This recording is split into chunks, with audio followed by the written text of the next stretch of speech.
Welcome to another edition of the Sportsport. And we are back. We got the full crew in the house. That is what it's all about. The Yankees, out of any team in the league, are the best equipped to handle a blow like this. I think there is a higher power at play here. He's due law of averages. That dude is the ultimate scrub. It's trash. Yeah. Every person you have in there is fucking trash. Next game, you're going to see a big performance. You can see it in the end of the game, and I'm just totally stoked and excited for this.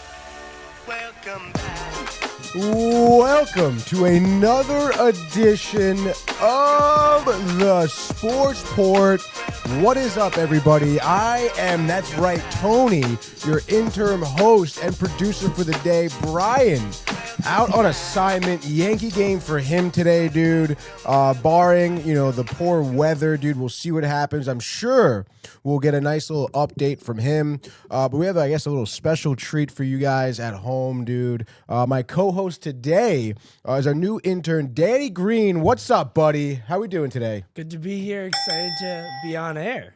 Yeah, dude. Pumped to have you on air. I know kind of throwing you in the fire a little bit here. Your first week at Downtime, working for the Sportsport.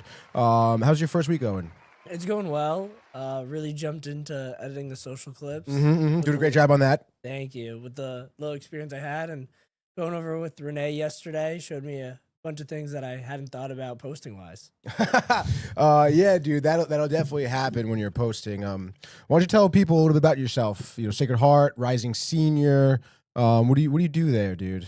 Yeah, so as Tony mentioned, I go to Sacred Heart. I'm a Rising Senior. I'm in the band. I play the tuba and the sousaphone, so love being at all those sporting events. I'm a Yankees, Giants fan. Upset about the Knicks loss last night. Mm-hmm. Not as crazy as Brian, I would say. I am more tolerant of Mets fans in general. That's good. That's a good quality to have, dude. That's for sure. So how's the band? Have you been in any parades before? No, we don't march in any parades. No marching? And I've never done that for band. I mean, I'm an Eagle Scout, so my Boy Scout troop would walk in, the town's Memorial Day parade. Cool. But that's about it. No Thanksgiving Day parade? Nope. My high school did that once, the band, which is pretty cool. I wasn't in the band, though, but I was like, that's pretty sweet. But also, it's got to be a pain in the ass, dude, being a big parade, walking and playing the whole time, right? Aren't you kind of tired? Yeah, so because the entire instrument just rests on my left shoulder, if it's too long, I'm sick of it. And in that type of environment, you can't, switch shoulders. Whereas when we're at a game, we're not playing and I need a rest, I can swing it over to my right shoulder real quick. Marching in that environment, you got to keep it hold up the entire time. Oh, yeah. Yeah, dude, I could see the problem there. Well, obviously happy to have you kind of filling in here as our Yankee expert, I guess. But speaking of which, we have a great show for everyone. We're going to be recapping back-to-back wins. We have some live golf here. Charles Schwab Challenge. You golf, Danny? I don't. My brother does, and because he's significantly better than me, because he played on the high school team. Oh, wow, okay. When I go with him, he kind of critiques everything I do, and I'm like, I'm here for a good time. I'm not here to win. Yeah. So it kind of discourages you, I guess, to play. Do you play often or not really? I mean, it depends on the year. I like mini golf. Mini golf is great, dude. Brian hates mini golf, dude. Oh, man, dude. You played at the Wheel, Fairchild, before? I have not. You have not? There yet. You should check it out, because to go back to the no pressure, it's a good course for that. Because I've been to some courses out in Texas or even back home in New York, and people get tight if you're not good, and I'm not good. Really? So people are you're clogging up the whole course or this. All of a sudden you get hit on, all of a sudden a ball is getting past you. It's at Fairchild, they're pretty loose with that, and the rules are also pretty loosey goosey. Sometimes there's like Brian was talking about one of the starters early this week. Some of them are just dicks, So I've gotten yelled at before for having my cart off the cart path, and I'm just man, come on, I'm just trying to find my ball here, But the wheel is good, dude. The wheel is definitely very good.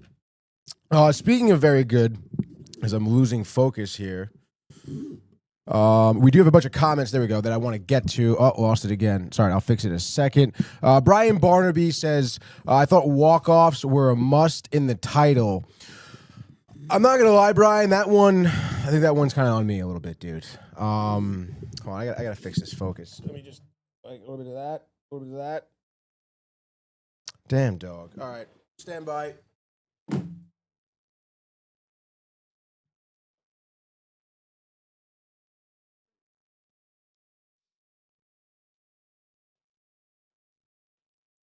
Oh. It's never happened before. In any case, oh, dude, did it just lose focus again? That's me. Here I am. I'm getting dogged right now by this camera. All right, I'll sit back here for now, and then I'll fix it. Brian Barnaby, like I said, that one's a little bit on me. I kind of forgot. I forget what game it was. I want to say it was like the Mets walked it off or something. Had to walk off for the title, and then he got kind of tight, obviously. Walk off, doesn't care, whatever. You put the Yankees victory, whatever. And I told him I would do that, but I forgot, dude. So that was on me, Brian. But you know, Brian, maybe I was picking up slack because you're not here, dude, and it slipped my mind. Obviously, hype for The Martian. Josh B says, "Hey, dude." A couple of, I guess, gasping emojis. Josh B, we know the Knicks. Tough loss last night. My mother saying, "Hi, Aunt. Hi, Mom." He says, "Hi, Danny. Welcome." There we go. Nice welcome from my mom. And then we got Josh B. Walk off the title. I know, dude. And then there we go. Josh B. Hello to the new intern. He says, "I was in the marching band. Did plenty of parades. Former trumpet player here." Now, is there like animosity or clickiness in marching bands? Like, do you make fun of the trumpet people? Do you make fun of like the drummer guys? Like, or is it just like, you're all kind of all copacetic? We're mostly copacetic. Yeah. Like, oh man, those freaking flute players, dude. Flutes and clarinets, we all hate on. Really? Yes. What's to do with that? They're usually the group that's made of people that care the less. Because like when you're growing up, playing like instruments like trumpet, sax, you usually have to be like good to want to continue going, like skilled in some way.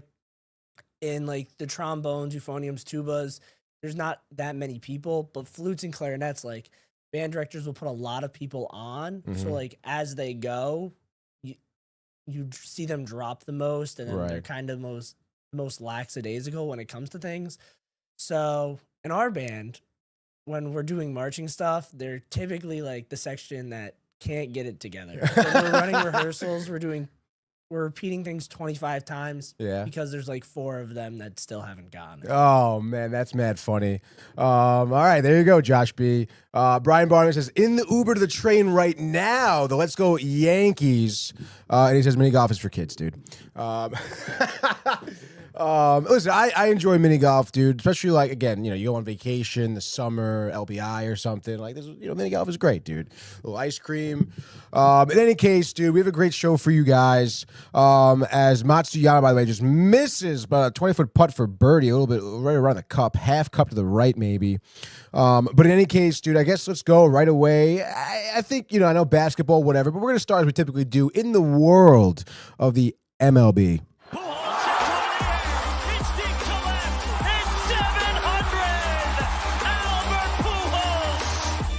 What a play! Stop it, Tony. Yep. And Alonso cracks one of the Mets win the ball game. Out of sight. And it works at 100 miles an hour. 14 strikeout. Too deep to left field. There it goes. See ya. All right. I mean, we'll start off. Even though Brian's normally, when he's not here, we do Mets first. We're going to do the Yankees first. Why not? The walk-off win last night, against the Rangers, dude. Luke Weaver getting his first win of the year because of it, dude. Definitely very deserving. Love to see that. Jacob deGrom, actually, obviously, looking at this game, watching this game as I was kind of on the side of my phone here. It's always interesting to see deGrom pitch. Obviously, he's a Met fan. Definitely keeping an eye on his career. 7 innings, 3 hits, 2 earned runs, 1 walk, 9 Ks. Just that 1 home run given up to Bellinger, right? Yeah, Bellinger with another homer last night, which was great for Bellinger, honestly. Love to see him heating up. But interesting stat. Well, I guess I'll toss it to you. You're the resident Yankee expert, dude. What do you think of last night's win? I thought it was great. I mean, you saw Anthony Volpe get a hit early in the game, and especially after last weekend, it's a concern. What he's been showing typically is like he needs an off day, and then that's when we see the hot stretches. Okay. So this year, it's seeming that it's a little more consistent, which is always a good sign. So him getting that triple in the second, DJ putting bat to ball, helping score. DJ's looked good for what everyone's expected these past 2 years. Yeah, almost surprisingly good from what you would expect. Yeah, so yeah. DJ's been a pleasure to have, but Austin Wells coming up in these spots with like runners on, and he's just lost right now. He's just trying to chase everything, trying to get something. And then they get to the bullpen. Heading into that Padres series, it was like every win for the Yankees had been a blowout or nothing. But now they're getting to bullpens and showing that they can win it. And what a great moment for Jason Dominguez. Yeah. Didn't have a great stretch some days because if you look at his lefty-righty batting stats, he's not as good from the right side, and they make him bat from the right side for an entire game some days. So it's nice to see that make them play him as a lefty because that's where he's going to have a shot at Rookie of the Year. Yeah, definitely, dude. I mean, you know, he's batting like 240, right, on the year. Probably like that was his 6th homer. I feel like that like, especially for a young player like him, dude, with, you know, the talent that you're expecting to kind of, I guess, formulate into. I mean, I feel like it's always like a walk-off win that like starts to have these guys heat up, you know? So I would kind of expect that out of him, dude, for sure. But honestly, like I'm loving the way Bellinger's looking at the plate, dude. I mean, he's been someone too. I remember like, what was it? Maybe 2018, they won an MVP when him and Bellinger were like going neck and neck for the MVP race. Yeah. And then like really every year after that, it's just been kind of like a slow decline for him, dude. And I don't know. I mean, how did you feel when the Yankees first picked him up? I was excited. He was definitely probably the front runner for them to trade for, especially after Kyle Tucker went to the Cubs. That I was like, it depends on, is he fully back from injury? And when you looked at his stats, like if you compared how many homers he hit in Wrigley and how that would have translated to Yankee Stadium, he would have had more home runs in Yankee Stadium last year. Based on like what baseball and Cubs people said, like it was a windy year in Wrigley Field, so just less things flew out in general. So I mean, I was excited. I thought that he'd be maybe the leadoff hitter just because we needed one, and now that he's really coming into form, it's really exciting to see that having former MVPs, because there's 2 teams with 4 former MVPs, so having that. And then with him and Goldie showing why they are MVP caliber players has been great. Yeah, dude, absolutely. I mean, I think they've almost like LeMahieu have been surprisingly good so far this season. Obviously, in a way, higher caliber. But it was a great game, certainly for the Yankees, and you know, obviously a tight one too. I mean, you know, it was pretty crazy. I know DeGrom has been pitching well this year, but I still didn't think he would, you know, come out here and have, you know, as good of an outing against his Yankee lineup as he did. You know, it really was reminiscent of like just, you know, young prime DeGrom for the Mets. And speaking of young prime DeGrom for the Mets, I believe this is his 37th loss. When he has a start that's more than 6 innings and 2 earned runs or less, dude, which is absolutely outrageous, which I think ties like a league record with Max Scherzer, ironically enough. But kind of crazy, dude, to see DeGrom, like, I mean, again, as a Met fan, I mean, that's like most of his starts were 1-0 losses, which is ridiculous. But in any case, obviously, I still wish him the best, I suppose. But your bullpen, speaking of pitching, dude, I mean, I know a couple runs given up, Hill, Hamilton, Jake Berger hitting the long ball, 2 home runs last night. But, I mean, what do you think about the bullpen so far? I mean, they've been pretty lights out, dude, needless to say. Yeah, I think Loizaga had his worst start of the 3. I do wonder, is that weather or is that just getting back into the groove of things? Tim Hill, you know what Tim Hill is going to be. Giving up that home run is never what you want to see. Ian Hamilton has just been being teed off. Like, he hadn't given up an extra base hit until yesterday or the day before. and now he's given up 3 in the past 2 days. So the fact that he's given up back-to-back right field home runs in back-to-back games, it's a little concerning. But Jake Cousins is on the mend. So even so, like, Hamilton has options. There's more than enough bodies now that I feel at least comfortable being like, I don't expect them to blow this, Right. but I wouldn't be surprised if they did. And I feel like that's a better spot than we've been in past years, especially with like Clay Holmes, Abreu, anything like that. When the guy that Boone trusts the most is the guy that stresses you out the most. Yeah. I guess that is typically how that goes, dude. But yeah, I mean, your bullpen's great. You got lighter too, and speaking of enough bodies, and I don't know, man, I feel like bullpens are so like iffy in terms of like ebbs and flows of the season. I mean, you almost like want them every so often to get hit up on a little bit, because it's like, I feel like when you get those bullpen pieces, and again, I guess I'll compare it to a Mets player. Look at Static, you know? I mean, that guy was dialed in the playoffs, and then dialed in to start the year. And I just feel like you can almost see like the amount of pressure that gets put on him for the expectation of having like 2 or 1 perfect inning, right? And now he's like got like a 7 ERA and he's getting like popped like left and right. So it's like you almost want like every so often where they do give a couple of hits, maybe have a high leverage situation where they don't really necessarily have complete control. Obviously, maybe get out of it, but still, you almost like want those resets for the bullpen. But I would say one guy who doesn't really need a reset is Luke Weaver, dude. He's been absolutely dialed.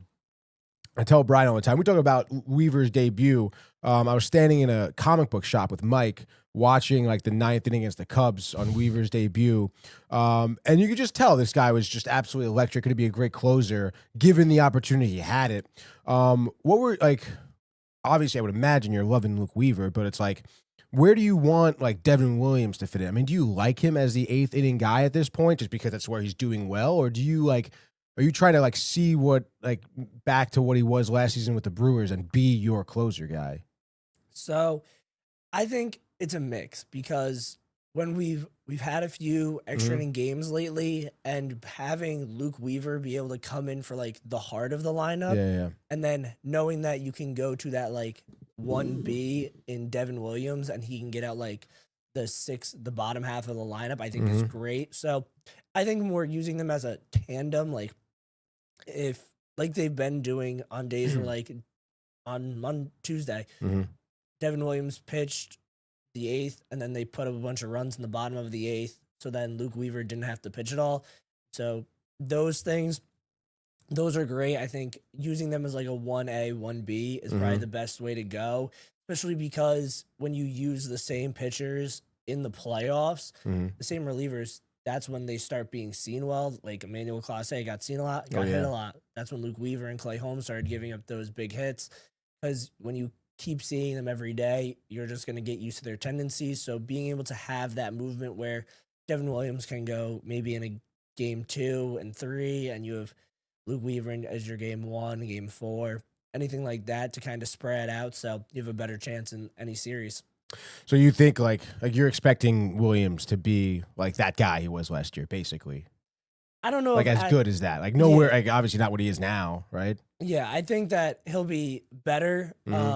I don't need him to be like the super guy. Like I don't need him to be the airbender. I need him to be a good reliever that we can put in a spot where we need a good pitcher that is going to get strikeouts and isn't going to give up ground balls, because like as we see with Tim Hill last week against the Mariners, like you know he's going to give up a ground ball, and then that led to them winning in extra innings.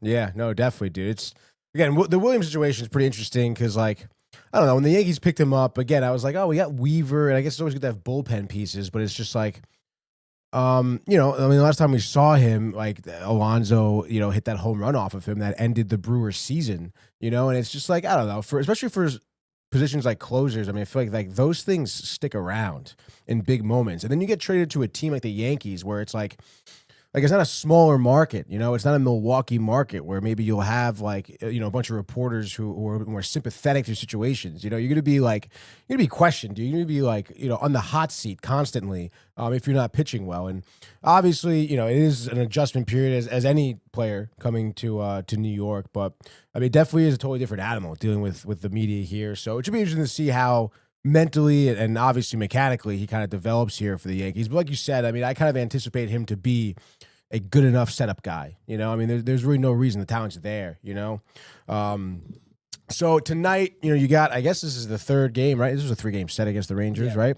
I know, it's Rodon, right? And Eovaldi, I think, tonight.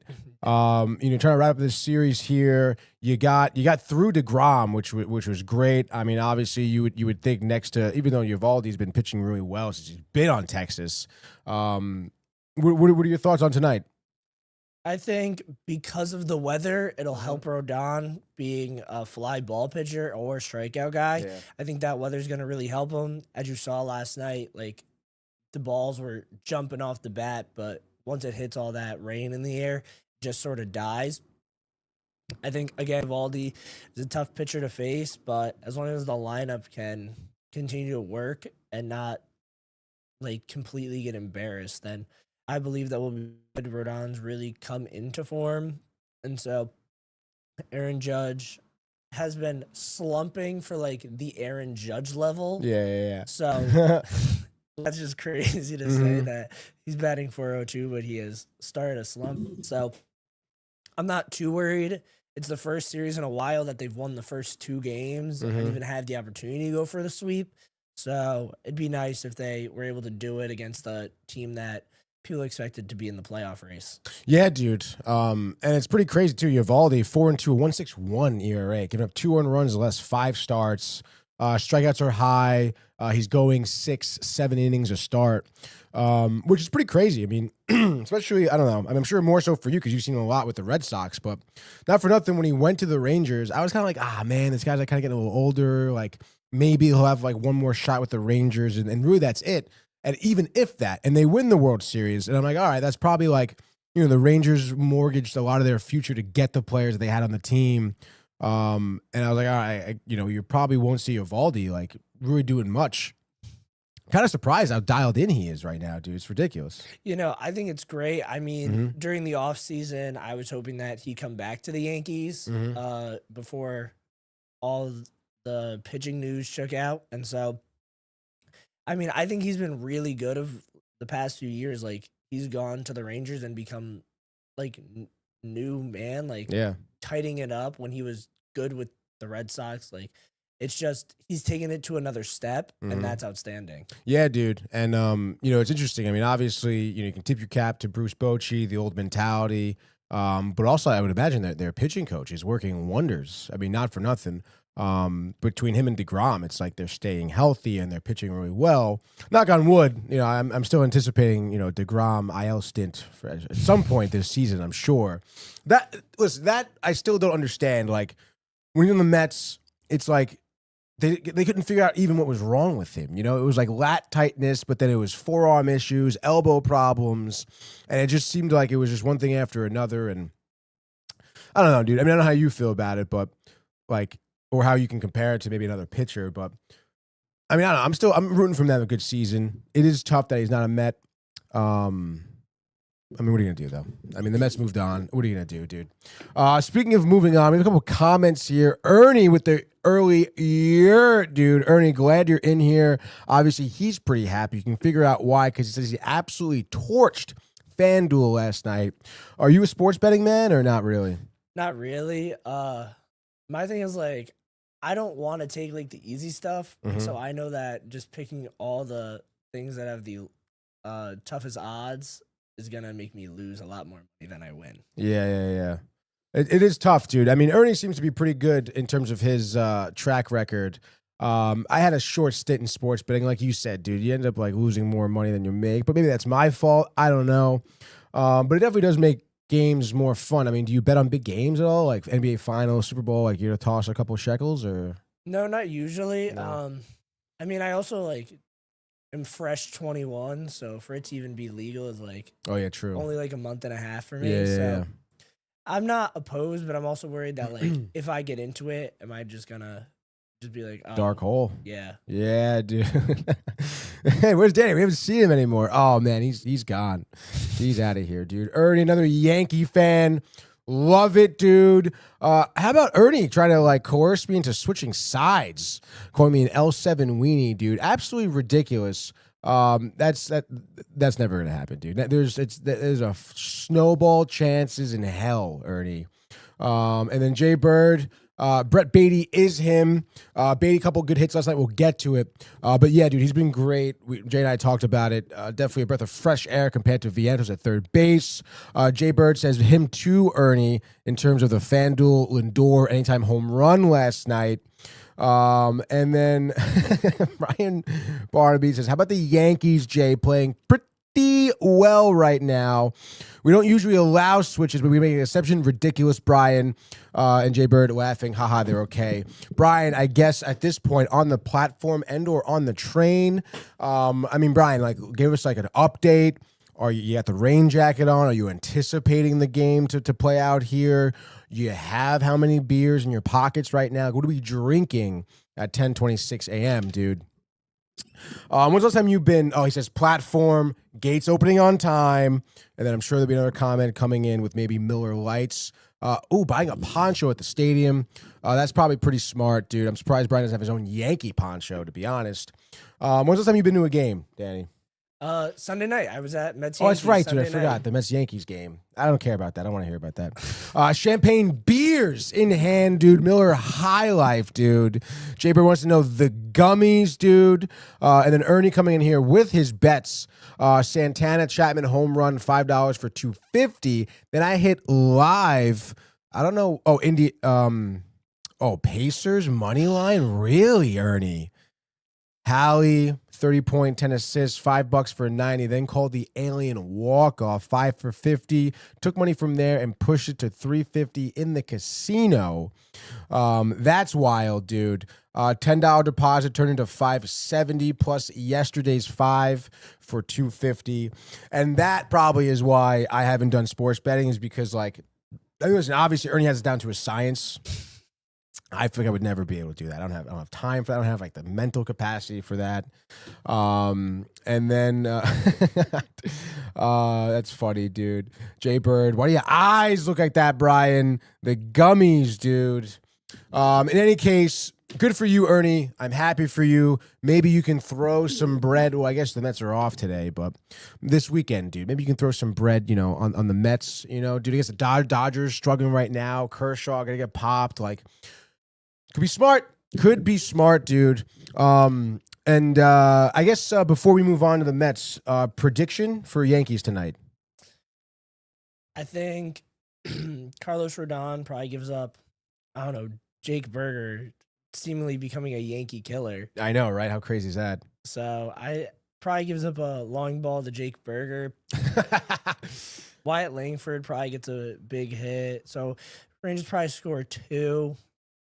And I think Evaldi, I'm hoping Judge can put something together, put a nice hit on the ball, not a wall scraper again. Yeah. So give me Judge home run, and then Belly and Goldie, whichever one's gonna get a nice hit, the other's gonna knock the other in. Mm-hmm. So it'll be 2-2 until probably the 7th, and then you can put Fernando Cruz in, Devin Williams, Luke Weaver, Mark Leiter, lock them down, and then let's get Austin Wells and Anthony Volpe. Like, Volpe sets the table. Wells, nice double to knock him in. I don't think Brian could have said it any better himself, dude. So what is that? Final score, over under 6.5. So we got Yankees in the under? Yeah. Yankees and the under there, dude. Probably, honestly, your best bet. In any case, what was it? Oh, that's right, the Mets game, dude. And you know what? Yeah, there you go, Ernie. All right, place little prop bets right there, dude. He says Judge, 2 total bases, home run, belly hit, Goldie, RBI. He says book it, dude. And maybe, who knows, Ernie? Maybe you inspired Danny over here. Maybe a little bit of a nice FanDuel account, dude, and place a little bit there. And then he says, yeah, Rice. Oh, that's what his Rice home run. Ben Rice home run. I don't know, man. If you're gonna parlay that, that could be the kicker, dude. In any case, well, Jay Bird loves it. I went to Sacred Heart with Jay. That's Jay Bird. Gambling addict, dude. I don't want to say addict, but he definitely like has a fun time. Like fun time gambling. In any case, let's get to our Met win here last night for the first time in a while, dude. Avoiding the sweep here against the Red Sox before the off day, before we see the Dodgers this weekend at home, which is great because I feel like, going to the Dodgers, if we had lost this game, like a 2-0 again or 1-0 or something like that, I feel like it would have been just terrible for the weekend, for lack of another better word here. In any case, dude, Tyler McGill with a career-high 10 Ks last night, over 4 2/3 innings pitched. Getting into some trouble, I guess, with his command as we've seen, his last few starts. I mean, we're talking pitches just way outside the strike zone. He threw 85 pitches over 4 1/3, so somewhat efficient, I guess, from what we've seen from him previously. But obviously, I mean, I'm not necessarily upset with Mendoza's choice to pull him at that point. Giving up 4 hits, 1 earned run, 1 walk. I mentioned that. In the 5th, by the way, when it was like a 1-1 game at that point. So, listen, I mean, if McGill can, be more consistent with his pitches and finding the strike zone and maybe not like giving up as many hits and stuff like that, like I'm all for length, obviously the strikeout stuff is there. I mean, 10 Ks, I mean, fanning batters over 4 2/3, if he went 6 or 7, could easily had 13, 14 Ks. So that was great too. And I mean, I think for the first time here too, I guess, with McGill, like laboring, or I guess, having a successful start, not a quality start, but successful nonetheless with the win here.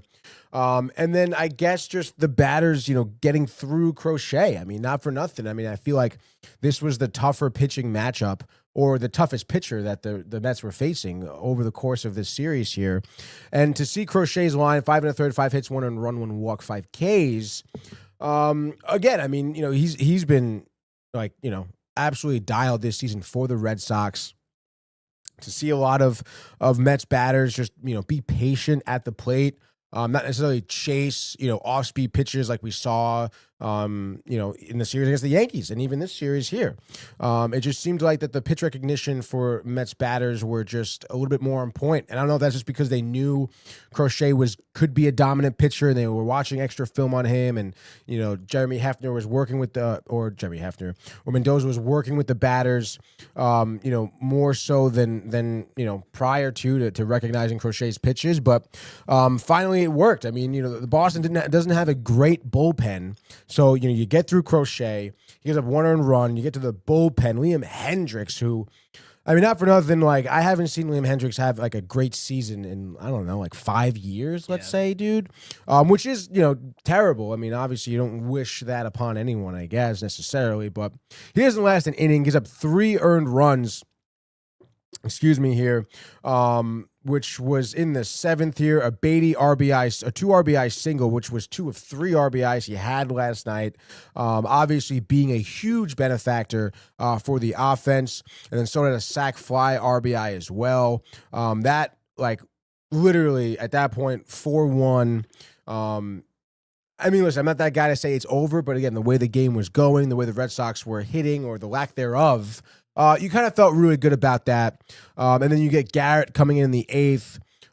It was he gave him 1 hit, got 1 K, but still everything was copacetic there. Diaz I believe it was a leadoff walk, which is like, as a Met fan, I mean, you see that leadoff walk from your closer, especially if it's Diaz, and you're thinking the game's about to be blown, to be honest. You're thinking, like, hit, runners in the corners, 3-run blast, 5-4. They pull him. They'll bring in Stanek, who sucks anyway right now.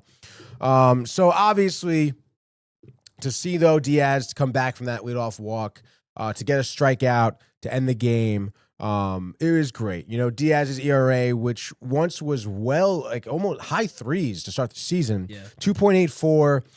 He's looking great, which again, like I said, couldn't come at a better time with Stanek, kind of bobbling, his high leverage situations there as a reliever and a closer. So it was a great win to see from the Mets here. You finally get to those 30 wins. It felt like for a while you're at 29 there. So you get to 30, which is great. And like I said, you have an off day to kind of, somewhat enjoy the win, travel back home, short trip. And then you do face the Dodgers here this weekend. So I think the Mets are in a good position here. Beatty heating up, like I said. Obviously, listen, I'm sitting here, Soto, sac fly, whatever. He was 0 for 3 last night with 3 Ks. All of them coming from Crochet. So, I guess it was nice to see him get a sac fly and maybe look a little bit happier about himself. But, obviously you still want him to, hopefully, he can come home to a good crowd and maybe have some offensive production because, Danny, I swear to God, if he, comes into Sunday's game and he's 0 for 6, 0 for 5 on the weekend, you may start seeing Citi Field booing him, dude. And that's not good for anybody. So I don't know. We'll see what happens. Alonso had a hit yesterday too, 1 for 5 though with 2 Ks. Still not great. Obviously Lindor lead off 2 for 5. You'll have to see that with a ribby and a homer yesterday, I should say. Jay celebrating anytime homer for Lindor. Late night, too, in the 9th. That tacked on a little extra run there. I think that was his 10th homer of the season. Let's see what it says here. It was his 10th. So that was great for him.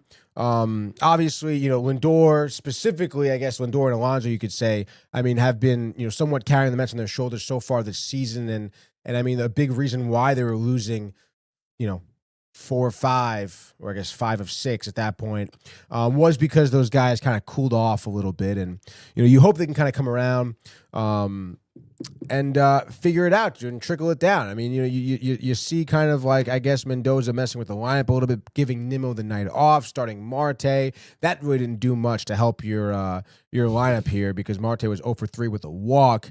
But not for nothing, I'm not going to knock Mendoza for that because Nimmo has just been atrocious for most of this season, really.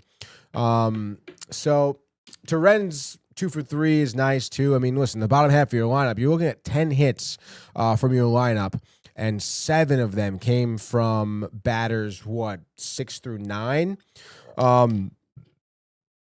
Which I guess is good, but you can't really rely on that, every game. So that's, like I said, you want Alonso, you want Lindor to really heat up, and obviously Soto too. But I don't know, man. I don't know how you feel about it, Danny, but it seems like every day that goes by, every game, it does feel like that Soto is getting further away from looking like he did last season. Yeah, my biggest thing is, why did he change his batting stance? Mm-hmm. Because yes, Yankee Stadium and Citi Field play very different. So if that's part of it, but last year, we opened the year with the Astros and he was Soto shuffling. When the rest of the team was having their summer swoon, especially when we got swept by the Reds around the 4th of July, he still brought that intensity. Mm-hmm. And so that's why it's really confusing as to why that's not there. And it does sort of seem like when he was back with the Padres, which was weird because everyone just thought it was, he's on the West Coast. Right. Whereas now you're just kind of struggling and there's no intensity there. Maybe he just needs an off day. He's someone that likes to play every day. And he didn't play against the Dodgers during the regular season last year. So maybe he just needs a little time off, a mental reset. Mm-hmm. But it's just concerning because there's definitely something going on. It's just, how much is it baseball related? How much is it personal related? Mm-hmm. It's hard to really figure out what it is when we have such little information about it. Yeah.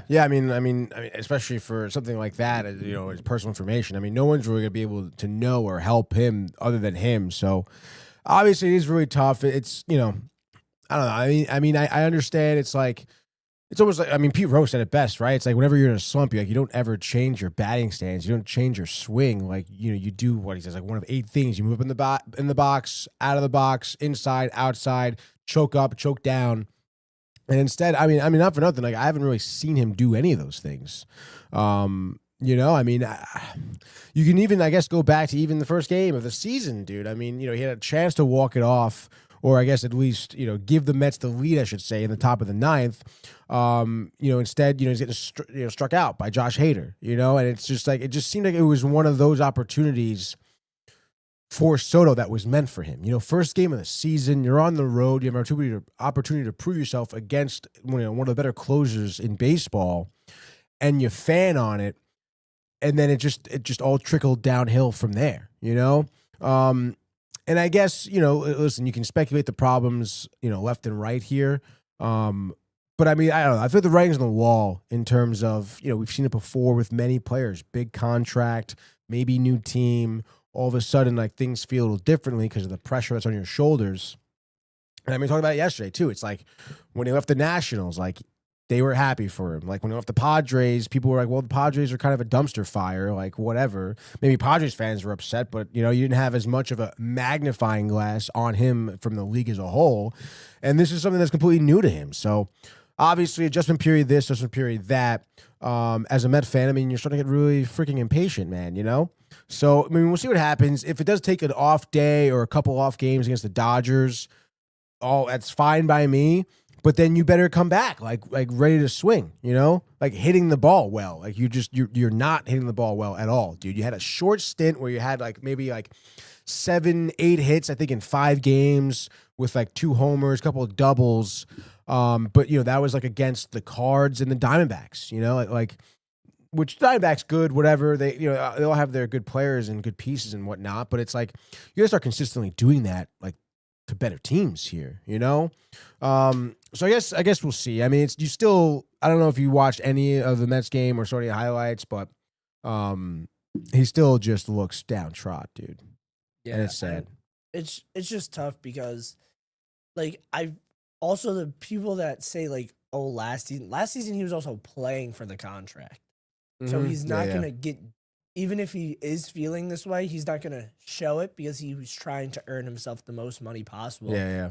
So, whereas now he's secured, so he feels more comfortable just, like, showing how he actually feels maybe. Mm-hmm. Whereas, like, it's so hard to compare because very different stadiums, different circumstances, and he has this large amount of money. So, I think, he just needs some form of reset to just, like, sit and, like, think about what's going on, and then maybe, like, like, we don't want to drop him in the lineup, but just move the lineup around a little bit. Like, you don't need Vientos hitting in the 5-hole still. No. Because he's not giving you anything. So even if you put Juan Soto there for a bit, just so that you're constantly moving things. Like the Yankees this year, it's something that Yankees fans have been asking for years, is that don't just put people and stick them there. Like last year, they gave Glaber the first series and like 1 game against the Diamondbacks to be the leadoff hitter.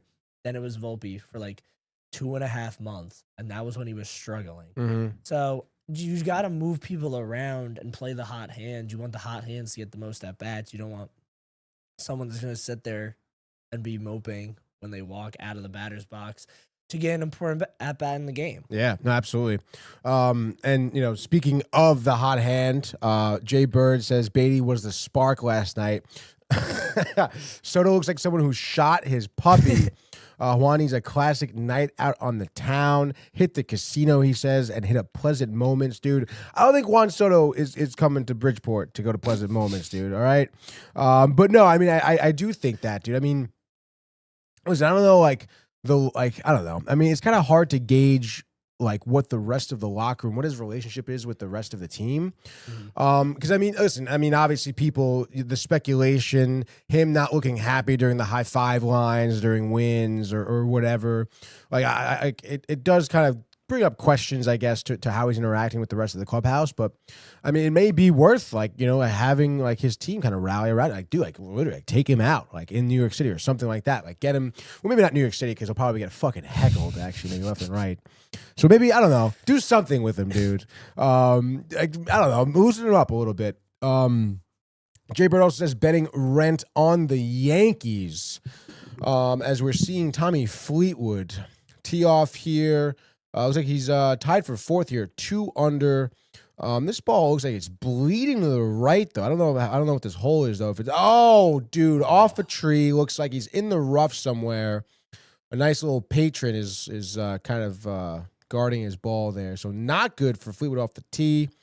Then we do have a great shot here as we look at a leaderboard, which I was just about to do. A little round 1 update here. Chris Kirk is in the lead, tied with Bob McIntyre, Ashke Bahadia, all at 3 under. I mentioned, they fucking cut the commercial. It's all right. I have it right up here, actually. There's like a 7-way tie for a second, dude. If my computer, I guess technically it'd be tied for, holy shit, dude. I know we're early on here.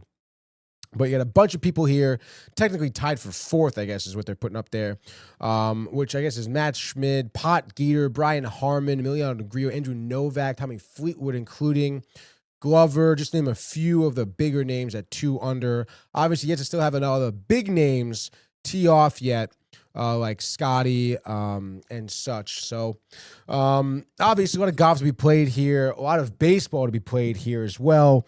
I mentioned the Mets off. Are you down to do a frenzy? You want to do some picks with me? Or yeah, I'll do some picks. Let's freaking go, dude. So we're going to do a nice little frenzy. It looks like, let's see. I can't know how many games, but in any case, a little baseball frenzy. Why not, dude? Sponsored by the Hirsch Law Firm, dude. I'll take the first game. I'll go first here. I won't pick the Yankees. Calm down. But it looks like we have actually a slew of games here. 9 games total here. Ranging from as early as noon 30 to 8 p.m. Excuse me here. And I guess for game 1, I guess I'll fade the Nats. Why not, dude? The Braves here, who have been working their way back to 500. They're 24-24 right now. A tough loss. A couple of days, or I guess it was postponed yesterday. A couple of days ago, a tough loss to the Nationals. Here we do, I don't think we have a makeup game, right? I think it's just the one and done because they have an off day tomorrow, I believe. Yeah, so it's a single game today. The makeup. I guess this was maybe one of Brian's picks here. The fading Trevor Williams. Trevor Williams, absolute bum, dude. He came over to the Mets from the Cubs, dude, for Pete Crow Armstrong. Not good. He's going to get absolutely popped here. His ERA after this game will definitely be a 6, dude. Smith Shawver, AJ here with a couple good starts underneath his belt for the Braves. I think he can honestly fan 9 Nationals. CJ Abrams, maybe a hit. James Woods, maybe an RBI double or something to bring Abrams home. But I think that's really most of the scoring you'll see from the Nationals. They score 1. Braves score 5. So I guess that'll give me the Braves and the under there, Danny. Who do you have for your first pick? Tell me it's the Yankees. Yeah, well, so I already gave the preview for the Yankees. Again, I expect a nice Aaron Judge home run. I expect Belly and Goldie to each have a hit, one of them knocking the other, depending on the batting order is set up today. And then another nice win at the end because Volpe and Wellesley, one sets the table, the other knocks them in. So a nice 3-2 win for the Yankees. Jake Berger probably gets another home run in this series because he's been hot since he got sent down and come back. That's right, dude. It's so odd, dude. Berger, last year, 2 years ago, we were in Miami, even like against the. I don't know if he just likes to play New York or something, but like striving on it, dude. So for my second pick here, I know the Padres really fucking last night, dude. I guess give me the Angels. Why not, dude? I know what, dude. That's right, dude. The Angels. Okay, I think it's game 2 here against the Sacramento A's. Anderson on the bump against Luis Severino. Yesterday, the A's won 10-5, dude, which increased their win streak to, I think, 8. And the A's have lost 6 in a row. It'll be 7 for them after tonight. I know Luis Severino, I guess not great. A 4.22 ERA through his first few starts, or several starts, I should say. 1-4 on the season. A's, I know, have some bats. Rooker. That other guy who's going on, Jacob, or Soderstrom is the guy I was thinking of. I think Anderson, 8 innings, 2-run ball for Tyler Anderson. The 4 all-star here with the Angels. He's a 3.04 ERA, 2-1 on the season. I can see maybe Sevy getting popped a little bit. I mean, you look at the scoring from last night. I mentioned the 10 runs scored by the Angels. Had O'Hop there for 2 for 4 tonight with 2 dingers. Soler for 5. I mean, the bats were hot, no doubt. I say they continue the hotness, the new hotness. Give me the Angels. I'm going to say in the under, though, because the under is 10.5, and I know they got it last night, but I say the Angels win 6-2. Angels in the under. A lot of unders for me here tonight. What do you got for your second game, dudes? We're going to go out west to George Kirby's season debut. Let's of go. Mariners at Astros. Lance McCullers has a 7.88 ERA, and this Mariners offense is hot. Cal Raleigh continuing to put up really good offensive numbers, especially when you look and you see he's a catcher. J.P. Crawford having a nice season, leads the team with the average, but the story will be George Kirby's debut. This Mariners rotation is not the strength of the team this year, but Kirby coming in, they've had a few injuries. I think Lance McCullers probably gives up a few more runs than he'd like, so we'll go with Cal Raleigh, a nice homer, and we'll say George Kirby goes 5 innings due to the injury, gives up 2 runs, but we have Rowdy Tellez with a big hit, J.P. Crawford with a nice single probably, and Randy gets on the board as well. I'll say the line is only 1.5, so I'll take the Mariners and the over. Love that there. Great call. Gonna be nice to see Kirby and see how he does here. And for my third pick, reluctantly, I'm going to go back to the well here. The Padres. I'm betting Ernie on the bounce back. Danny broke the news to me this morning. The atrocious 14-0 loss, dude. The Padres in this series have gotten outscored, Danny, 17-0, dude. By golly, dude. But in any case, I'm going for the bounce back, all right? Bowden Francis, not the season you want. I've been kind of picking him up a little bit on waivers here and there. Thought he could be, but no, he's not good for fantasy at all. Don't pick him up, all right, dude? Kolek, though, 2-1 here for the Padres. A 2.33 ERA through 19 1/3 innings pitched. Does give up a lot of hits here, but still 2-1. And you know what? You want to rely on some offense? Let's go. 2 homers for Tatis. Back-to-back at-bats. Back-to-back homers for him. That'll put him up at 14 home runs. I guess somewhat in the race here for most home runs around the league. Manny Machado having a solid year as well. Batting .314, slugging .453 with an OBP of .383. Due for a couple hits. I know Varsho's been having a good series.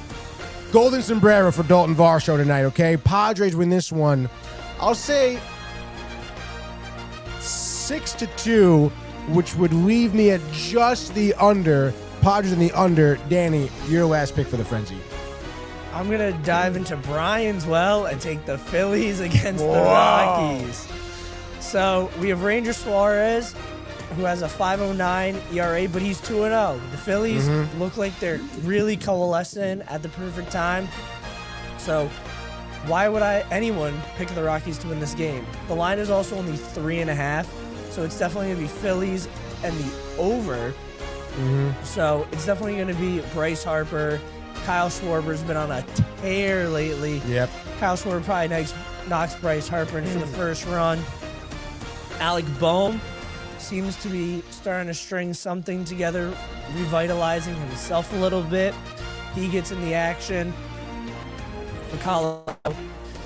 I mean, they're at Colorado, so someone's going to hit a home run. I'll give Ryan McMahon. He has a big hit Wow, all for right. Ernie so that he becomes a more valuable trade asset. But so it's not going to be a good showing from the Rockies again, but when the line is at 3.5, you have to take the over, especially at Coors Field. Absolutely, dude. And just like that, that is your MLB frenzy, dude. Great job, man. Good picks all around. Obviously, I could love to see the Phillies lose. As you do look at the standings here, the Mets, we mentioned, a 1.5 games back now of the Phillies. You said it. Phillies on a tear, 8-2 in their last 10, a 6-game winning streak right now. They are really coming into form as anticipated, dude. So again, I mean, I kind of anticipated, this series, this division, I should say, being pretty competitive down the stretch as it's always been. September, the dog days of the summer, those series against the Phillies, against the Braves for the Mets that mean everything under the sun.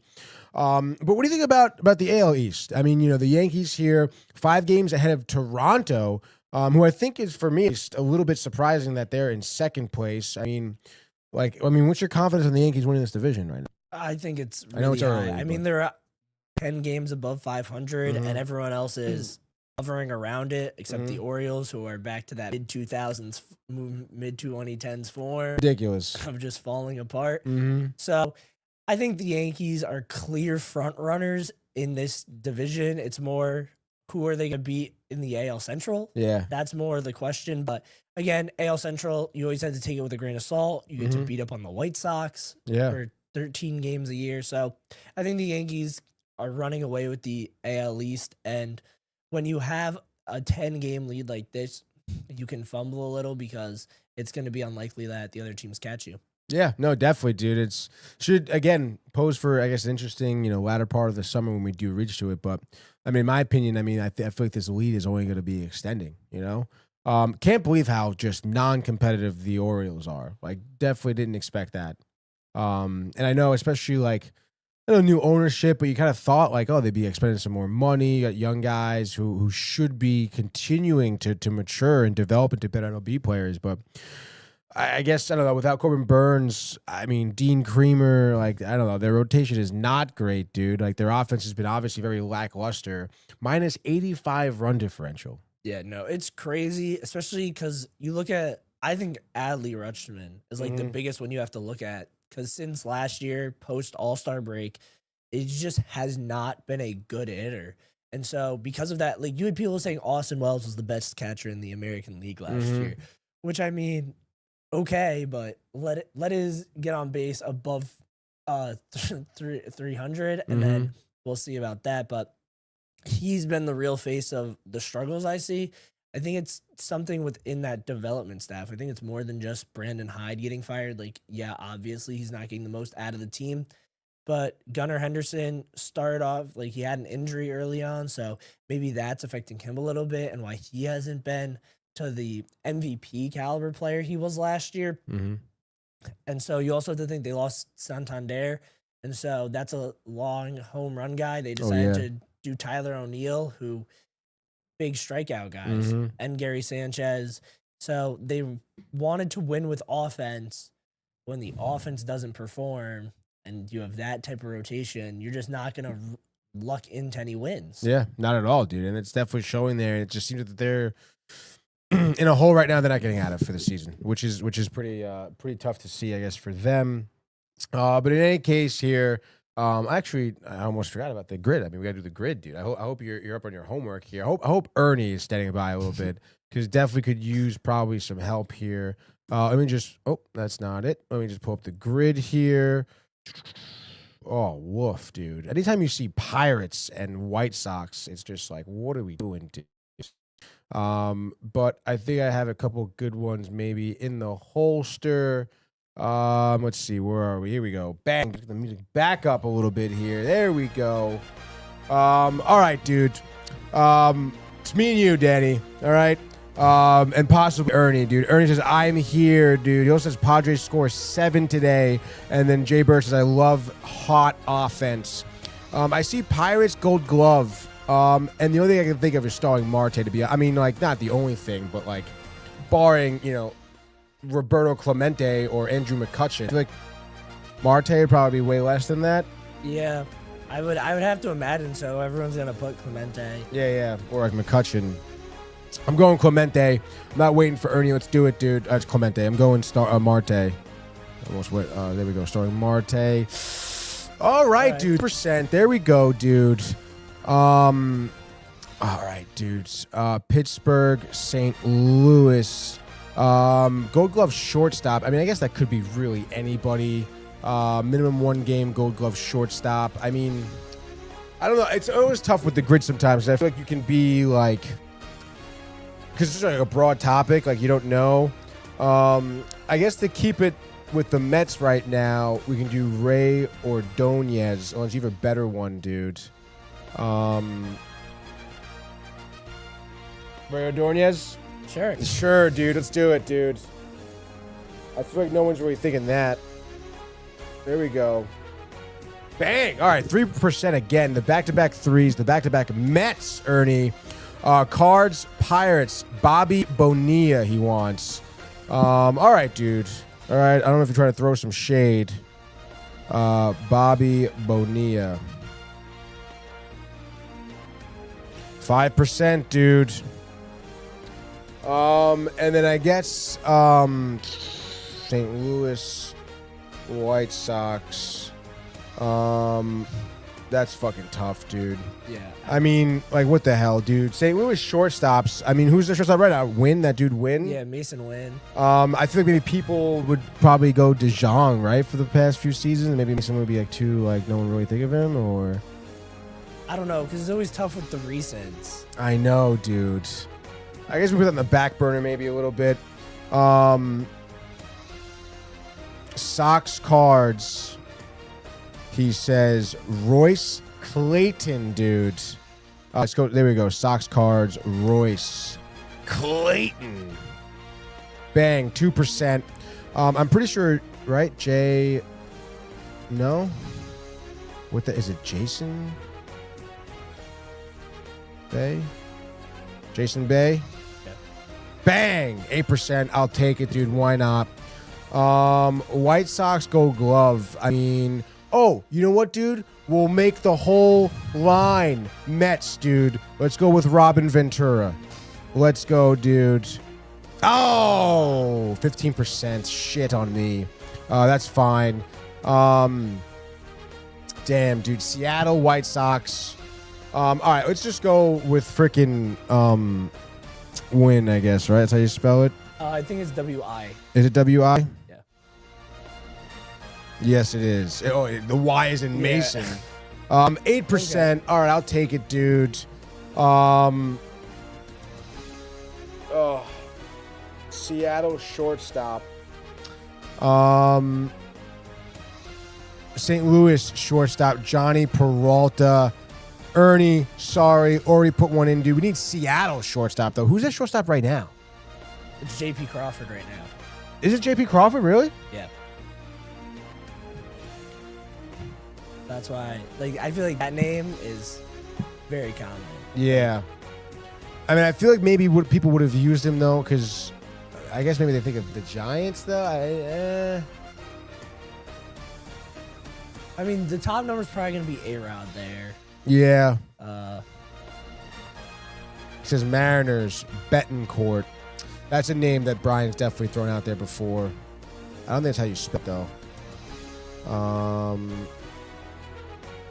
No way. Oh, Uni. There we go. 2%, dude. And then we need a Seattle and a White Sox player. I'm at a loss for that one, dude. The number one answer is going to be Griffey. Yeah, but it's like that's gonna be like 50%. Yeah, I don't know. I'm sure you're gonna toss a name out there. By the way, Fleetwood is back in the fucking rough again off the tee, dude. Not good. Look at that, it was the same guy. Maybe he's been following him, or maybe it's one of the officials. I mean, I guess if Ernie doesn't say anything, we can just go Ken Griffey. But I mean, hot damn, dude. Ernie's just letting us sulk in it, dude. We definitely have had Seattle White Sox before on a grid. And we definitely, Brian and I sat here just saying the same conversation.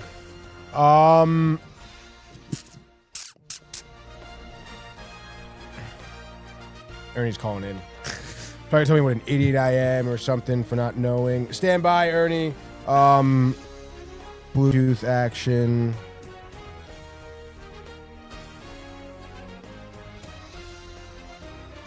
All right, Ernie, you're live in here. What do you got? Ernie? Hello. Yeah, dude. What's up, dude? What is going on, guys? How's everybody doing today? I'm doing very well, thank you, dude. Hungry. It's pumped for the Mets to have an off day, but I'm doing well, dude. How are you today? Oh, I'm living life. Everything is good. I kicked the shit out of FanDuel yesterday. I got a phone call today that somebody accepted a contract that I offered on a truck. Oh, there we go, dude. It's a lot of good vibes. Hell yeah, man. Feeling good. What do you got for us today, dude? I have one of our everyday regulars on a grid, Sir Omar Vizquel. Omar Vizquel, dude. There we go. 3%, 48 score, Ernie, as always, dude. A lot of people forget that he played for the Mariners. Yeah, dude, including myself, dude. But boy, I gotta love that little picture for him, dude. And I guess we did all right. I mean, we didn't really hit the favorites for anyone. Yeah, Ken Griffey would have been 43% there. As always, Ernie, appreciate you. What do you think of the new intern? You think he's doing all right over there? That's actually why, I called it. I wanted to say that I like him. He's real nice. I like the fact he's a Yankee fan. If he was a Mets fan, maybe I might have to nitpick him a little bit. But, he gets an automatic buy. Tony, you might as well just switch on sides. Come on over. We'll accept you with opening arms. That's ridiculous. And I don't think I couldn't live with myself. There's no way, dude. There's no way. I'm just saying, we'll have more fun on this side. I don't know if you do, though, dude. I don't know. I mean, we'll see, dude. I mean, hey, who knows? Can I ask you a question? All right, yeah. Can I ask you a question? Sure, shoot. What do you got? Because you are a realistic Mets fan, so I do want to ask you a question. Why do the Mets downplay what's going on right now? A lot of Mets fans downplay what's going on right now, and I want to know why. Because if this was going on as a Yankees fan, I'd be fucking going insane. All right, I'd be going nuts. How are you guys really playing it off that much as it's it'll be okay? No, it doesn't look like it will be. I know. I mean, listen. I mean, watching Soto these past two series, it doesn't look great for him. But I mean, listen. I think the 30 wins help Mets fans a lot. Seeing Lindor finally having a great consistent start to a season is helping a lot. Seeing someone like Alonso batting well is helping a lot too. But I don't know. I mean, from my perspective, I try to keep a positive attitude because, I mean, not to take a shot at any Yankee fans, but I mean, I know the hyper fixation on Soto. Obviously, you can go through the contracts, highest paid player. You're going to be under the microscope with a deal like that, certainly. But I don't know. I think a lot of the hate that I hear, I think a lot of people want him to fail, and Yankee fans included, but even outside Yankee fans too. I think people want him to fail. So it's when I feel like when I hear a lot of people talking about this, oh, this is over, or worst decision ever, the speculation about he doesn't want to be a Met. I just think that what these people are saying is just somewhat more of an emotional reaction, almost like I said, they want it to happen. So I still believe that Soto's going to come around. I do think that he will have a better second half of the year. I think we'll see him look like what he did last season with the Yankees. I don't think he's unhappy with the Mets. I think he's just going through a really tough time. Like we said, something he's never experienced in his career before, which he still is at such an incredibly young age. I mean, you can tell me that like people are calling up ESPN Radio saying this contract is over. For 15 seasons, you think he's going to suck? No way, dude, No, he doesn't suck for 15 straight. There's no way. He's going to figure it out. And like I said, I think for me personally, 30 wins helps a lot. You're winning games. I don't care how. And I do fall back on Soto will come around, and then you're going to be winning more games. So obviously it sucks right now. I hate it. But I'm not going to be that guy to sit here and trash talk him that much. I'm gonna stand with him for at least a little bit. I mean, listen, if it comes July, if it comes August, and he's still putting up, these bad numbers, yes, that's when you'll see me more ridicule him right now. But I am giving him a little bit of a long leash. And I think Brian and I talked about it yesterday. I mean, look at the comparison with Lindor. I mean, he came over to the Mets. with a lot of pressure for the amount of money he was paid for. For him, it was a new market. It was a different market than Cleveland, so it took him some time to adjust. But regardless, he had better second halves of the season, his first few years with the Mets. So that's what I'm going to fall back on, and that's what I'm kind of hoping for there, buddy. Because I kind of read something that I think I read something on Twitter. I want to say yesterday night, that I think it makes more sense than what everybody else is saying. I think you do have a leg to stand on when you say people want to see him fail, but I think it's in a different light. It's not necessarily the Mets. It's more the big picture of what happened. It was very clear that Soto said he was going to the highest bidder. Now, a lot of people, when it comes to baseball, that kind of necessarily doesn't fall well. Like, oh, okay, he's just focused on his money. He has no care about where he's going. And then you incorporate the little things that he chose to take to go to a ballpark, to go to a club that realistically we're not going to say has a better chance to win a World Series than him staying where he was at in the current moment. You understand what I mean? Mm-hmm. So it's like, okay, now the theory is that MLB fans are now throwing the combined hate of what the Yankees used to get for buying players on top of a player going to the highest bidder and expecting everything to just work. Mm-hmm. The fact that it's not working, it's making most MLB fans say, ha, you see, that's not the way it works. No, yeah, you're right. And I mean, do you think that if Soto was sitting here with 20 home runs in the season right now, you think people would have less animosity towards him? 100%, because then he's putting his money where his mouth is. Because remember, what you got to remember that there's certain quotes and there's certain things that are said in interviews that people will hold on to forever. Mm-hmm. For example, there's one thing I'll never forget that he says, and I'm going to hold it to him for the next 5 to 6 years. He said that the Yankees will not be competitive for the next 5 to 6 years. That's word for word what came out of his mouth. Mm-hmm.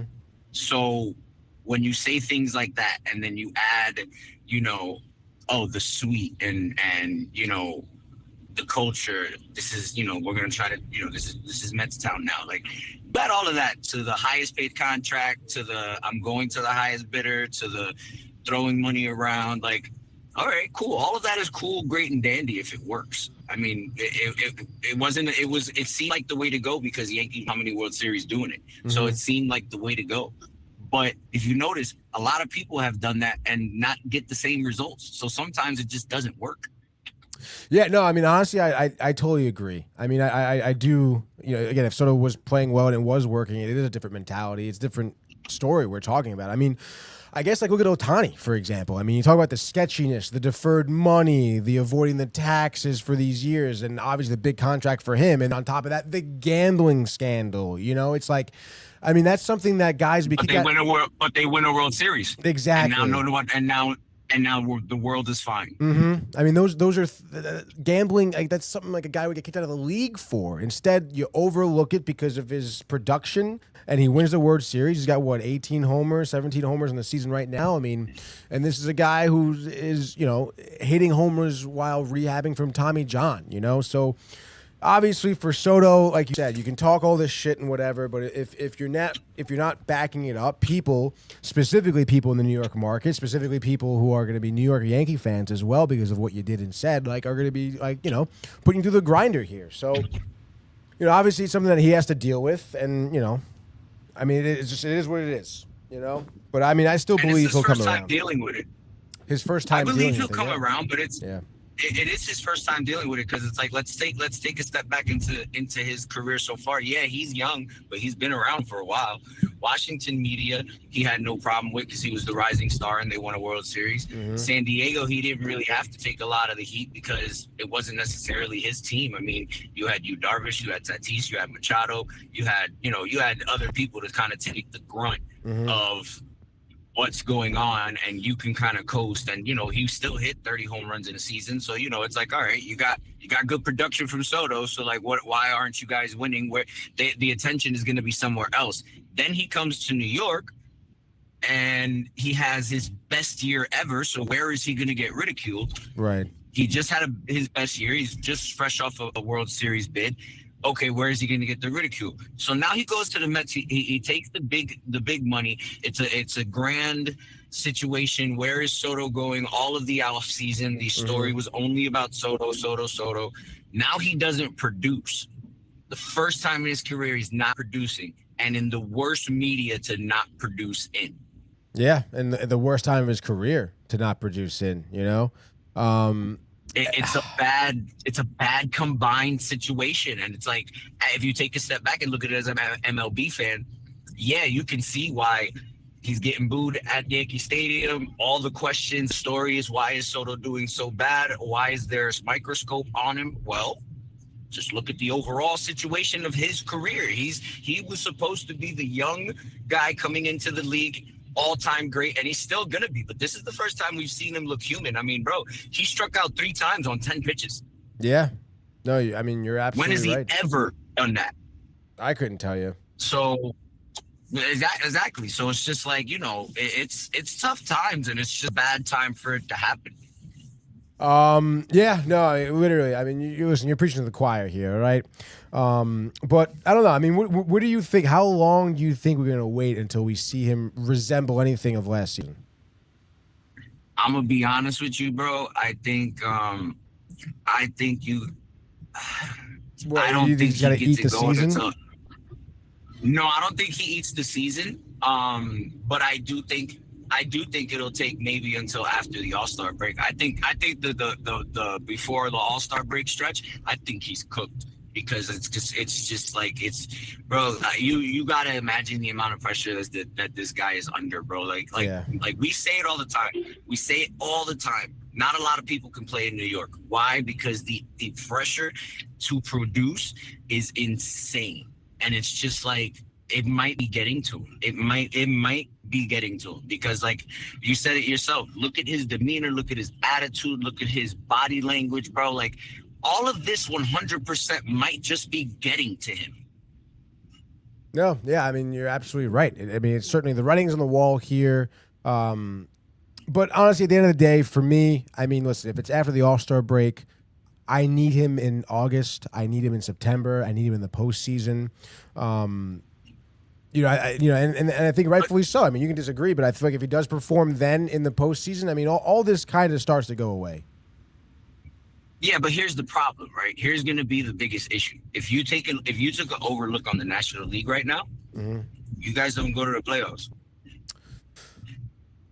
You think that with Juan Soto not performing, we don't even make the playoffs? You have to look at the overlook of the league. There's gonna be 2 or 3 teams coming out of the National League West.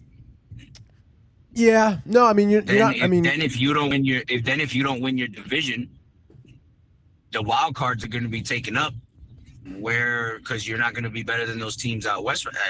If things continue, like eventually those teams look good. No, so like, yeah, I mean, they definitely do. I mean, listen, I mean, obviously Dodgers. The Phillies take off on you.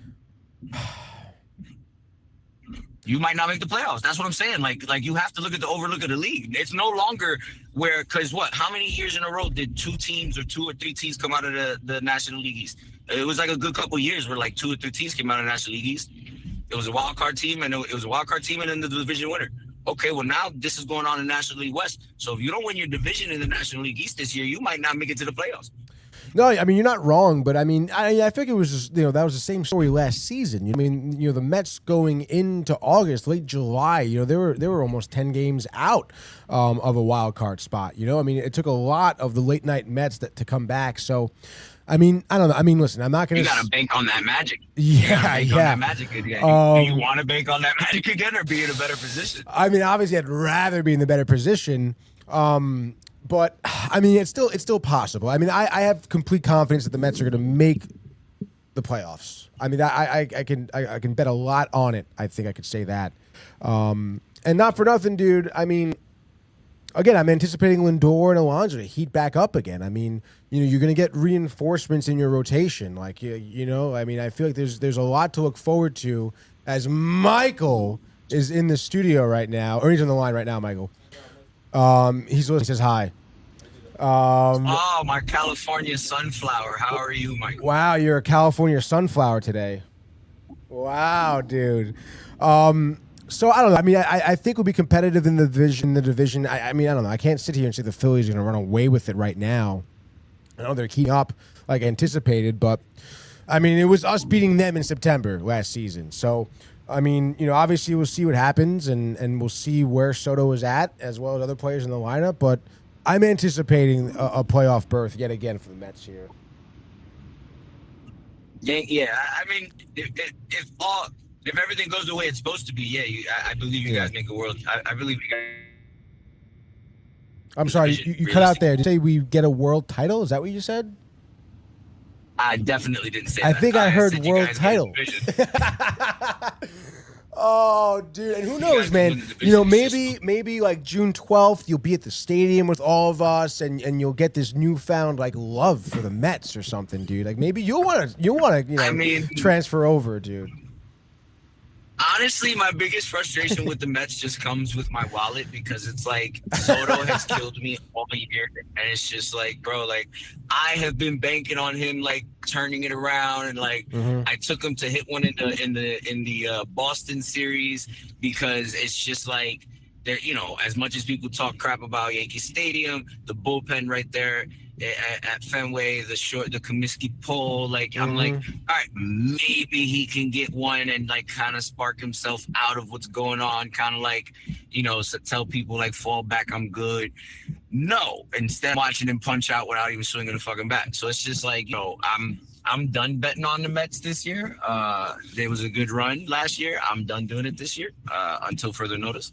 Come on, not even like a little something. June 12th, you'll be in the stadium. Like at least just Mets money line against the Nats.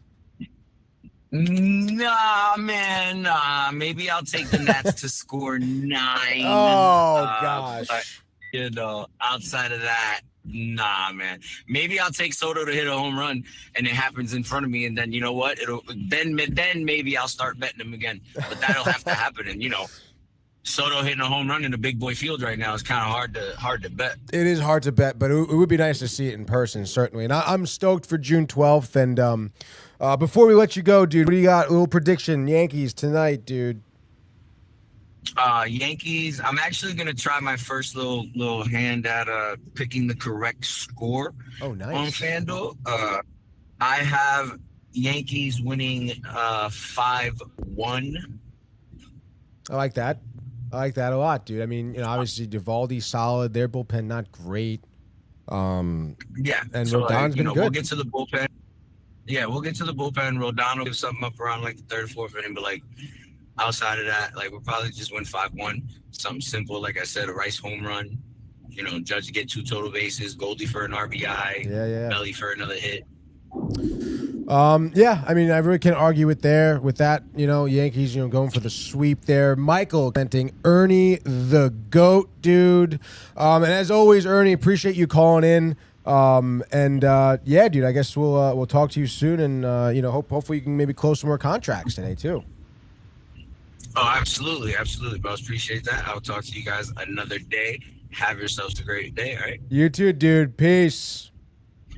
I will say, you can't say you're not going to bet on the Mets when this upcoming week they have the White Sox and Rockies. It's the perfect week. It's the perfect week to bet on them. Yeah, absolutely, dude. I mean, and who knows? I mean, maybe that Soto anytime homer in one of those series would be great, dude. Be good timing. In any case, wow, it's almost 11:30 already. Time flies, dude, when you're having a good time.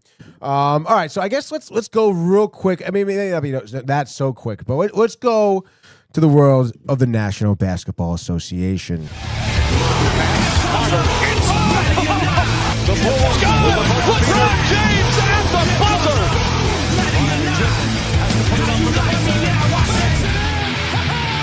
He banks in the three! And the Lakers win the game! All right, dude. A gut-wrenching loss here in Game 1 against the Knicks. against the Knicks, against the Pacers here for the Knicks. An overtime loss, and I know even though it went overtime, it still hammered the over anyway. I mean, the 138 to 135 loss, to some of our dismay, obviously the loss, but also the high scoring. I think kind of it didn't really seem like there was much of a feel each other out type of moment in this game, because it really just was, I feel like, offense all day long. Obviously some big defensive plays, but regardless, hammering the over here.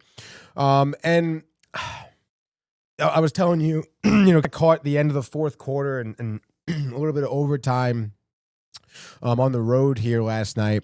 I was on the road, not the Knicks. I mean, I don't know, dude. I mean, for the first time, the Knicks lost in this fashion this postseason. I mean, they had big games from Brunson, from Anthony Towns. They had some contributions off the bench. You score almost 135 points. And I feel like for the first time, you saw Brunson, you saw Cat kind of miss some clutch shots down the stretch. Obviously, you can't knock the Pacers necessarily, but I don't know, man. As someone who's been watching the Knicks this postseason and seeing some of their, come back from down 20, just playing solid defense, keeping the game tight, making those clutch shots. I think for the first time, you almost saw Brunson be human. You saw him make some mistakes, and you saw like the Knicks kind of blow it. Because I feel like fourth quarter going in there, you're not that the Knicks have it in the bag here, but like you're expecting the Knicks to just close it out. They don't. They miss their shots. They turn the ball over. They seemingly like let the Pacers take some of these threes they were taking on the stretch.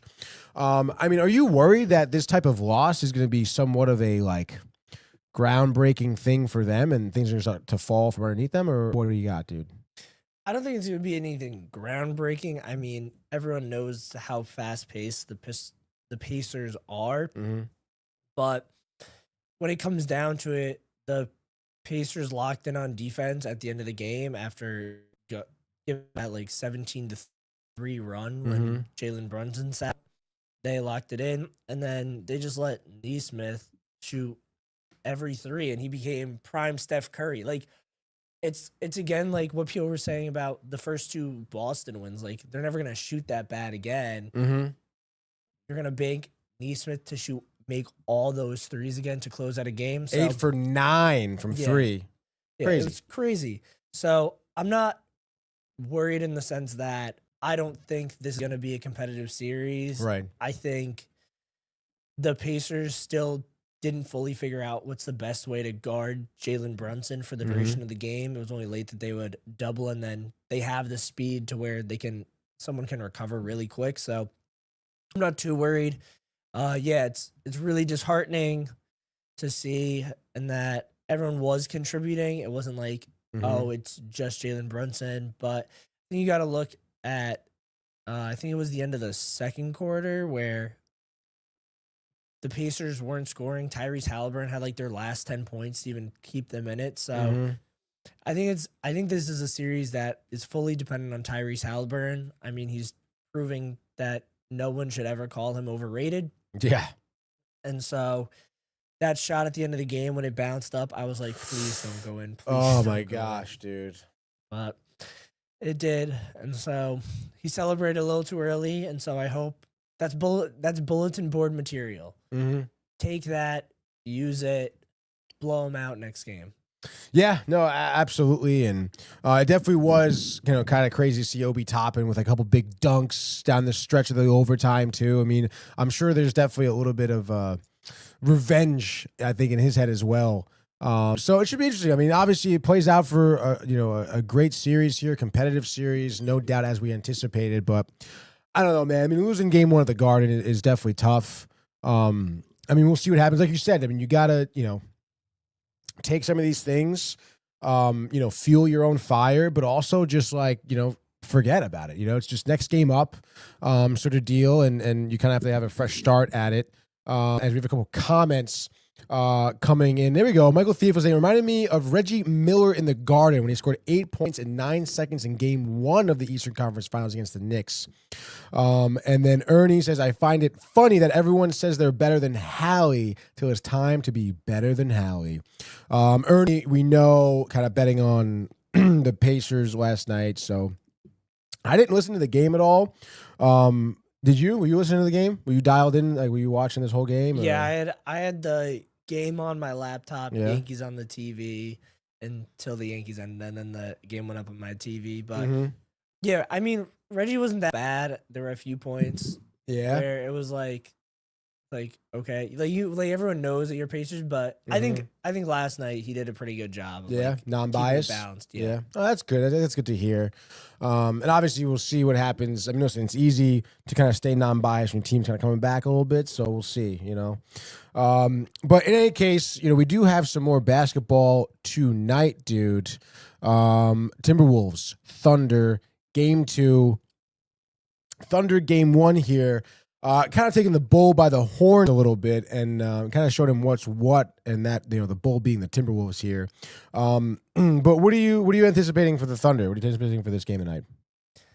It's so tough to say that the Thunder aren't going to win because everyone contributes, whether it's defensively, whether it's offensively. You always can expect someone stepping up, but I don't think Ant Edwards is just gonna go down without a fight, especially in the post-game press conference. Him and Julius Randle sat and looked at how many free throws Shea took and just laughed.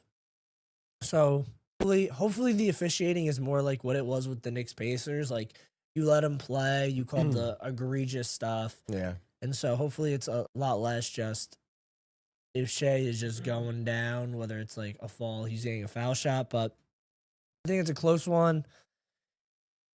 I will probably go Oklahoma City like 114, 113, 112 Minnesota. Like, I think it's like a one-score game. Yeah. Do you think OKC ends up winning the series? It's so hard to pick against them. Like, personally, my finals matchup is Minnesota, New York. Yeah. That's what I'd love to see, but the way that Oklahoma has been playing, it's hard to be against them. Like, they have no one injured. They are deep enough to have Alex Caruso and Isaiah Hardenstein on the floor and have plus minutes. So it's just, you can't pick against them because the Timberwolves don't have the depth that the Thunder do. Yeah, no, you're right. It is tough, dude. I don't know. I'm gonna bank on Minnesota tonight, to be honest. I mean, you mentioned Edwards. He had 18 points in Game 1. I think he's gonna double that in Game 2. You can easily put him up there for 36 points, 40 points. And you mentioned Shai. I mean, dude, 11 for 14 from the line, which is crazy. I don't remember the last time I've seen 14 free throws from in a single playoff player game. in a playoff game. Yeah, it's like, that's crazy. So I don't know. I think the Timberwolves can take Game 2 here.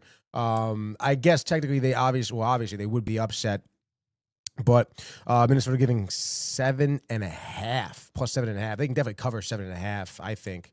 So I don't know. I would say give me the T-Wolves. I would say over 216.5. I think we go, like 115, 112, something like that. So, I mean, but we'll see. Like you said, I feel like this series could go either way, but I can't see Minnesota kind of rolling over a little bit. But we'll see.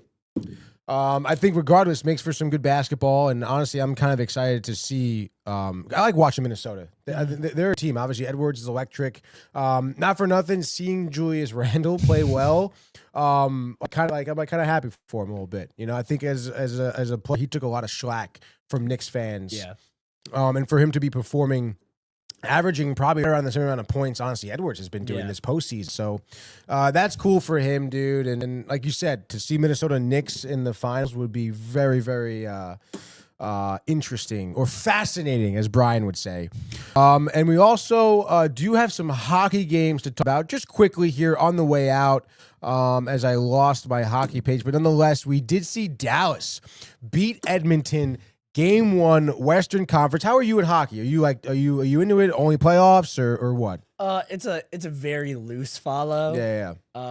don't usually put it on unless it's the Rangers making a playoff run. Mhm. But I mean, I know the names. I've like it's a very loose follow. No, that's fine. That's fine. Listen, you respect the sport a little bit. That's fine. For me, it's I think it's one of the best sports to watch, especially playoffs. I mean, it's absolutely ridiculous. The amount of like high octane play, attitudes, even in this game, dude, at the buzzer, at the horn, both teams are fighting each other. Yeah, that was crazy. Like absolutely ridiculous. Like they just knew, like, hey, listen, that clock hits 0. Like it's fucking going down, dude. But speaking of going down, the Oilers went down, dude, losing 6-3 here. The Oilers, I mean, getting a taste of their own medicine. 4 unanswered goals in the third period by the Stars. You're down 3-1. You end up winning 6-3. You had 3 power play goals in the third period by themselves. Tyler Seguin, 2 goals and an assist. Mikko Heiskanen, a goal and an assist. Again, Oilers had good contributions from Draisaitl. Goal and 2 assists. David had 2 assists on the goal from Draisaitl and Hopkins. But damn, dude, I mean, you got to figure it out. Edmonton, the collapse, I have not, almost just like, seeing, the Knicks kind of not hitting their clutch shots this postseason. For the first time, we're seeing the Oilers not close game, and for the first time, blowing it in a third period here this postseason. So it's almost like similar scenario where, wow, it's kind of the first time this is happening. Is it Oilers ground falling beneath them? Almost like you and the Knicks. I don't think so for the Oilers. They're still a great team. With great offense and a team that is due to have somewhat of a comeback game as well in this series. This series will probably still go 6 or 7 games. Excuse me. But boy, you got to love it if you're a Dallas fan for sure. A lot of contributions, obviously the 5 goals in the third, 6 goals total. I mean, you don't see that very often. And, obviously for Skinner, I know I've been ridiculing him a lot this season for his lack of high-level play in between the pipes for the Oilers, but again, those power play opportunities, you really can't necessarily put those past him. I mean, you're down a man against a team like Dallas. They're gonna find the back of the net. If I'm Edmonton, you gotta stay out of the box. And I think Edmonton got a little bit almost agitated, almost like the Hurricanes against the Panthers the other game, because those power play opportunities in the third period, like you have to remain disciplined. You have to continue to play your game and play a physical, high level of shooting game, which was what you did for 2 1/3 periods, dude. So it's gonna be pretty interesting. Did you watch the game, or were you kind of like on the side sort of deal? I was too glued into Knicks and Yankees. That's fine. Obviously, listen, you're not dialed into hockey. I think that this series is going to be a better series, honestly, than what we'll see from out of the East. But obviously, Oilers have a day to think about it here. We've seen McDavid obviously contribute highly in terms of the assist category, some clutch shots. But listen, I'm telling you right now, if they want to beat Dallas, McDavid's going to have to start scoring some goals, and it's going to be so tough. I mentioned it yesterday, home ice being such a significant benefactor here, or just a factor, I guess I could say, in this series. Dallas is on top of it. Their fan base is like earning for a cup, dude. Yeah. And they're, it's almost like a big gangrene over there, dude. That green just floods out the whole stadium. They do a great job with that, and it's intimidating to other teams coming in, and so, they'll be back there in Dallas for game 2 on Friday. So we'll see what happens. But of course, we do have some hockey tonight, dude. Panthers, Canes. Canes looking to come back after dropping game 1 at home against the Panthers in somewhat of a surprisingly emphatic fashion. I don't know, dude. I'm going to go on a limb here, and I say the Hurricanes go on a skid.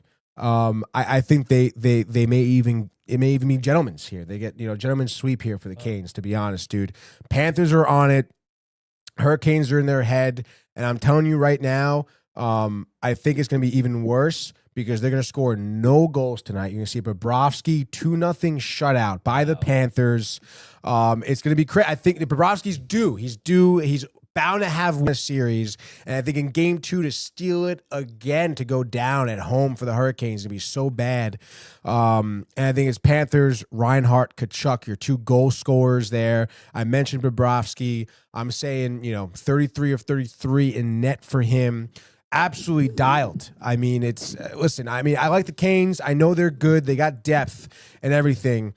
And I know I'm never one to say after a game 1 the series is over, but I think it's close to being here. And this is, for my opinion, Hurricanes a must win. They lose this game, series is probably going to be over. I can't see anyone coming back to the Panthers down from 2-0, to be honest. So you know what? Give me the Panthers. Give me the under for tonight. You gonna be tuned in? I know Yankees are on, but Knicks off. Or you rather watch Timberwolves OKC? No, because I'd rather watch hockey. All right, there we go. Playoff hockey can be more entertaining, especially the way that the Thunder games have been officiated. There's too many foul shots. Like, it goes too slow to really be glued in. Whereas watching playoff hockey, there's nothing else like it. And I guarantee you, there's gonna be some type of moment with Gostisbehere and Marchand tonight where something's gonna happen, dude. In any case, though, I guess we can close out on a final update here, as I believe we have Kirk looking to tee off here on this 373 par 4. He's tied for 5th at 2 under still, dude. And, well, I guess we'll just take him through this drive. Why not, dude? Kind of eyeing up the ball here. Bang! And roping this one. Oh, actually kind of went right, but bleeding back left. He doesn't seem very happy with it. As he is going to be, he's in the middle of the fairway. What the hell, dude? Should be pretty happy with that one, dude. I mentioned he was, tied for 5th here. We do have a 3-way tie for second. Ashke Bahadia, who's in first, is going for this 20-foot putt, but shorts it, dude. He looks a little upset, dude, with himself on that one. That was a birdie putt. Would have had him down to 5 under. Instead, he par putts it there to remain at 4 under with the lead. As it again, they're showing the round 1 update. 3-way tie, Novak, Bob McIntyre, and Heat Satsun tied at 3 under, dude. I mentioned that 5-way tie.